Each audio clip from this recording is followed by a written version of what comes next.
Hello दोस्तों, स्वागत है सभी का एक और नई वीडियो के साथ। मैं हूं गरिमा सिंह और आप देख रहे हैं Garima Singh YouTube channel.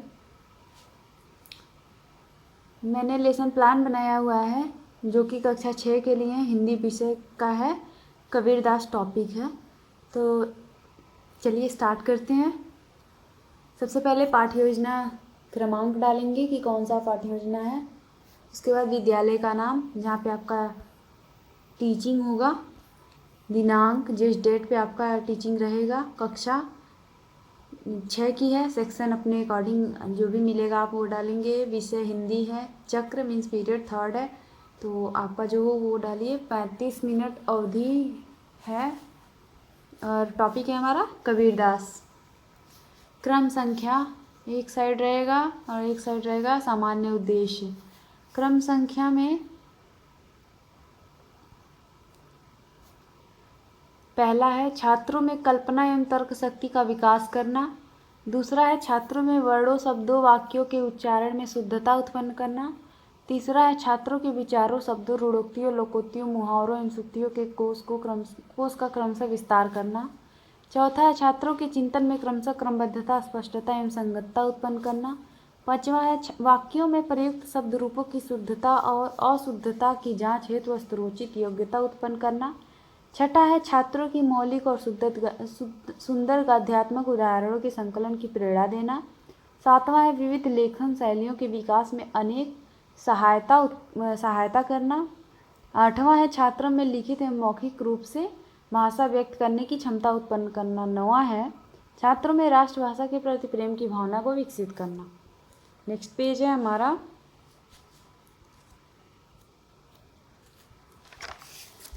Heading है हमारा विशिष्ट उद्देश्य। इसके अंतर्गत रहेगा प्रस्तुत पाठ कबीरदास पढ़ने के पश्चात छात्रों में निम्न परिवर्तन होंगे: ज्ञानात्मक, बोधात्मक, अनुप्रयोगात्मक। ज्ञानात्मक के अंतर्गत लिखेंगे छात्र कबीरदास नामक पाठ का प्रत्याय स्मरण कर सकेंगे।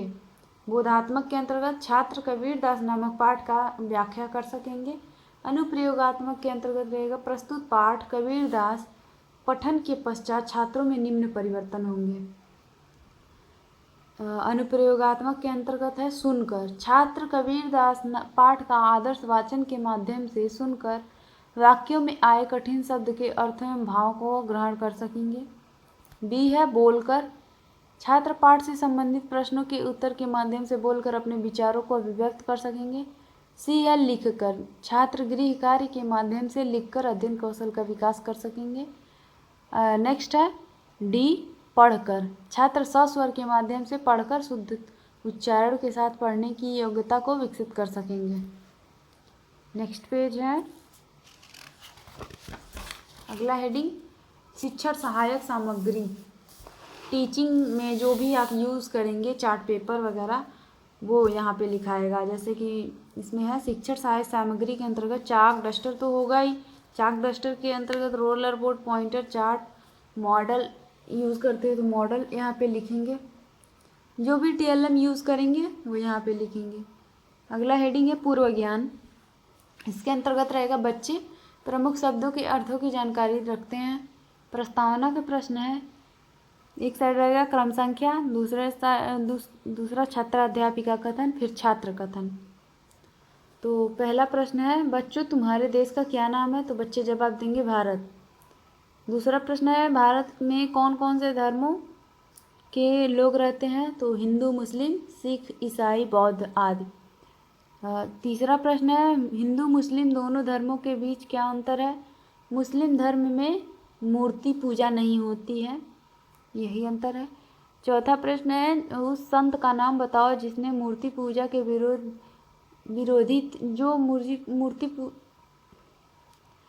जिसने मूर्ति पूजा के विरोध जो यहाँ पे होगा जो मूर्ति पूजा के विरोधी थे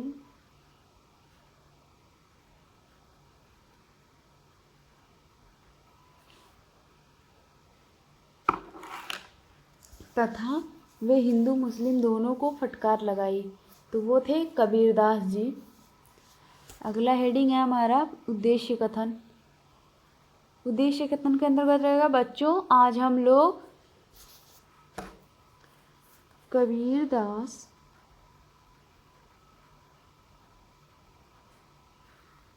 कबीरदास नामक पाठ का अध्ययन करेंगे।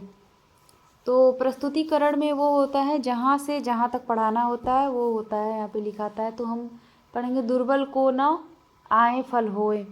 तो आदर्श वाचन है, छात्राध्यापिका दोहा का आदर्श वाचन करेंगी। अनुकरण वाचन में रहेगा दोहा अनुकरण वाचन द्वारा छात्रों से करवाया जाएगा। नेक्स्ट पेज है स्पष्टीकरण।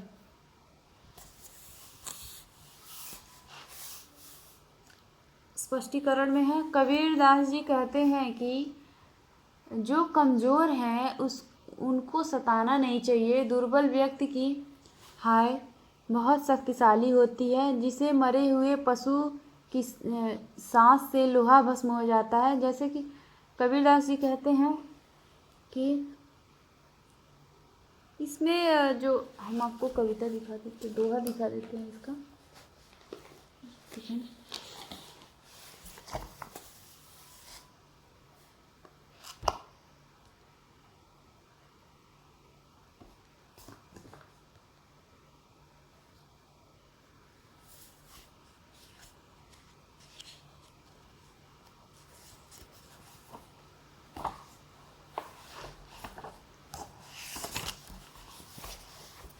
ये है कबीरदास का जो मैंने लिखा है दुर्बल को न सताइए आए फल होए।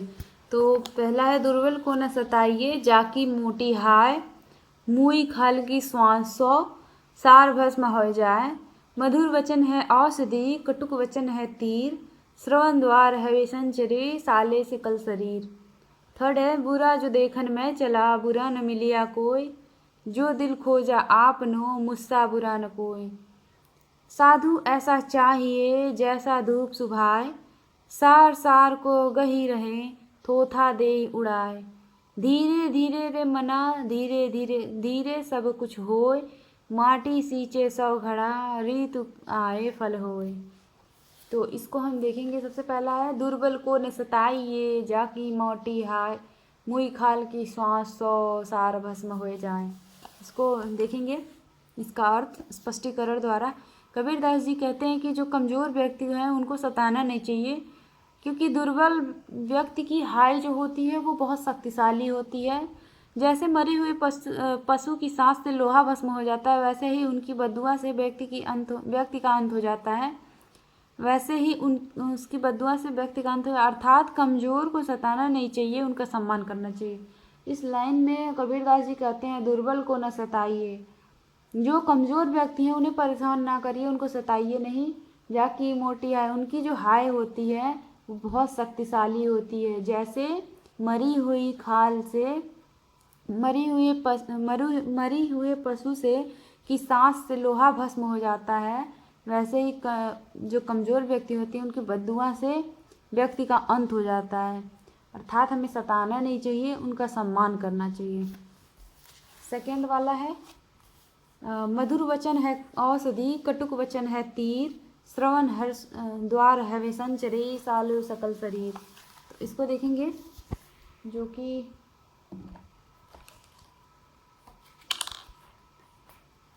यहाँ से है,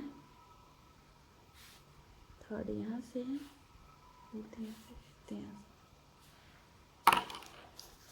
तो देखेंगे हम अगला।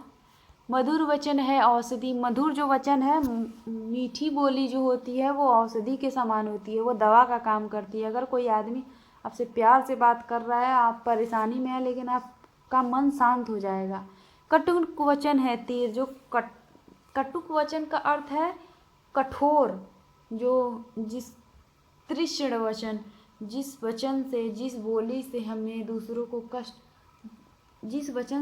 बोली से दूसरों को कष्ट पहुँचे वो कटुक वचन होता है। तो कबीर जी कह रहे हैं मधुर वचन दवाई का काम करता है और तीखे वचन जो होते हैं वो तीर के समान काम करते हैं।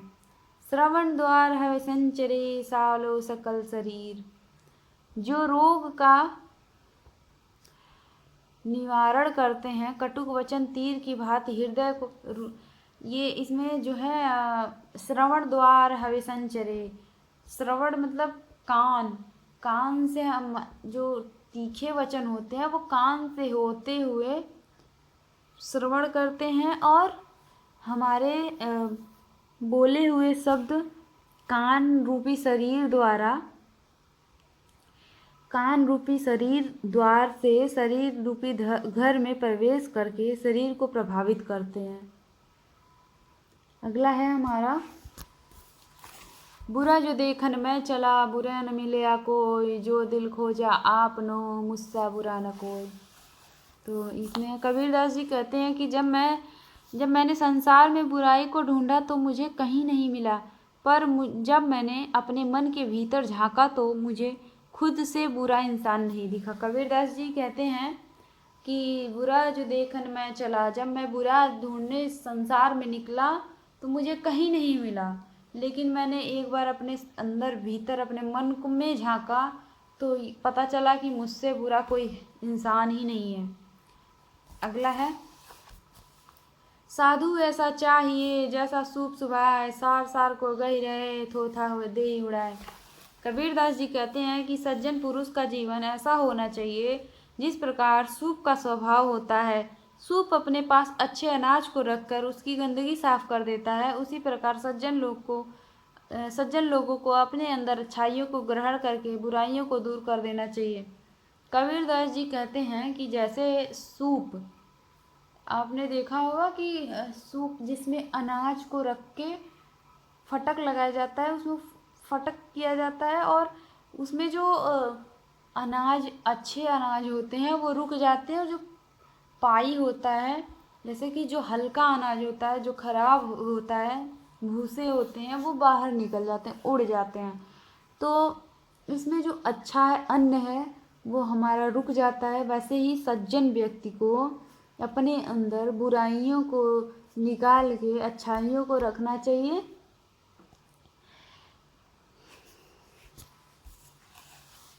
अगला है, धीरे धीरे रे मना, धीरे धीरे सब कुछ होए, माली सींचे सौ घड़ा, ऋतु आए फल होए। कबीरदास जी कहते हैं कि धैर्य और धीरज धारण करने से ही सब कुछ प्राप्त होता है। जैसे माली 100 घड़े सींचता है, लेकिन ऋतु आने पर ही फल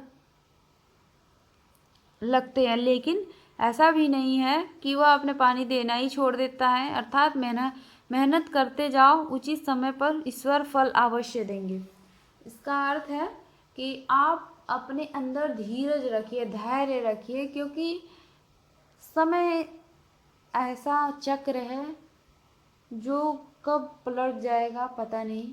तो अपने काम को करते रहिए और फल की इच्छा ना करिए, क्योंकि अगर आप अपने सच्चे मन से कार्य किए होंगे तो फल अवश्य मिलेगा।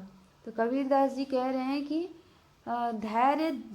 धैर्य धारण करके हमें काम करना चाहिए, क्योंकि जब समय आएगा तो हमें फल अवश्य मिलेगा। जैसे उदाहरण दिए हैं ये, जैसे माली फल की इच्छा नहीं करता है, वो ये अगर माली ये सोचे कि मैं इतने टाइम से, जैसे कि पेड़ लगाया, आम का पेड़ लगाया, और तो आम का पेड़ रोपते समय तो तुरंत फल आना शुरू नहीं होगा, तो वो उसको पता भी नहीं है कि सूखेगा कि नहीं सूखेगा, हो सकता है सूख भी जाए, हो सकता है अच्छा हो जाए, तो ये नहीं सोचता है। वो बीज लगाता है, पेड़ के पास थाल बनाता है, पानी डालता है, डेली पानी डालता है। हो सकता है कि वो सूख भी जाए, हो सकता है उससे फल भी आ जाए, लेकिन वो आगे का सोचता है कि हाँ ठीक होगा, तो वो आगे का कार्य छोड़ देता है, लेकिन तुरंत का मेहनत जो उसके हाथ में है वो करता है, शायद उससे सुधर जाए। तो ये था दोहा का स्पष्टीकरण। अगला है बोधात्मक प्रश्न। इसके अंतर्गत रहेगा क्रम संख्या, छात्राध्यापिका कथन, छात्र कथन। कबीर किसको न सताने के लिए कह रहे हैं तथा क्यों? तो कबीर जी हैं जो कह रहे हैं कबीर कमज़ोर को सताने से मना कर रहे हैं, क्योंकि उनकी हाय बहुत प्रभावशाली होती है। मधुर वचन किसके समान होता है? मधुर वचन औषधि के समान होता है। कबीर दास के अनुसार सज्जन पुरुष का जीवन कैसा होना चाहिए? तो सज्जन पुरुष का जीवन सूप के भांति होना चाहिए, अगला हेडिंग है मौन वाचन। मौन वाचन के अंतर्गत रहेगा छात्र अध्यापिका छात्रों को मौन वाचन करने का आदेश देंगी। श्यामपट्ट कार्य हेडिंग है, इसके अंतर्गत रहेगा छात्र अध्यापिका छात्र द्वारा किया गया छात्र अध्यापिका द्वारा किया गया कठिन निवारण ही श्यामपट्ट कार्य होगा। फिर है पुनरावृत्ति के प्रश्न में रहेगा पहला प्रश्न दुर्बल व्यक्ति को सताने से क्या लगता है। दूसरा प्रश्न है कटु वचन किसके समान होता है। तीसरा व्यक्ति है सज्जन व्यक्ति को कैसा होना चाहिए। कक्षा निरीक्षण कार्य हेडिंग है हमारा कक्षा निरीक्षण कार्य। उसके अंतर्गत रहेगा छात्र अध्यापिका कक्षा में मंद मंद गति से भ्रमण करेंगी तथा उत्तर पुस्तिका में निरीक्षण करेंगी। अगला हेडिंग है गृह कार्य। तो गृह कार्य में प्रश्न देंगे माली के द्वारा लगातार पेड़ों को सींचने पर भी फल क्यों नहीं आते हैं, लिख कर लाना है। क्योंकि माली लगातार आज कल परसों 2 दिन बाद 4 दिन बाद तक वो लगातार पानी डालता है तो वो तुरंत फल क्यों नहीं आता है इस पर, क्योंकि इसका आंसर आपको लिख के लाना है। ये गृह कार्य है, हम श्यामपट्ट पे लिखेंगे इसको और वो बच्चों से कहेंगे ये गृह कार्य है, आपको लिख के लाना है। देख लीजिए। अगर ये वीडियो आपको अच्छी लगे तो लाइक करिए, शेयर करिए, सब्सक्राइब करिए। थैंक यू सो मच दोस्तों।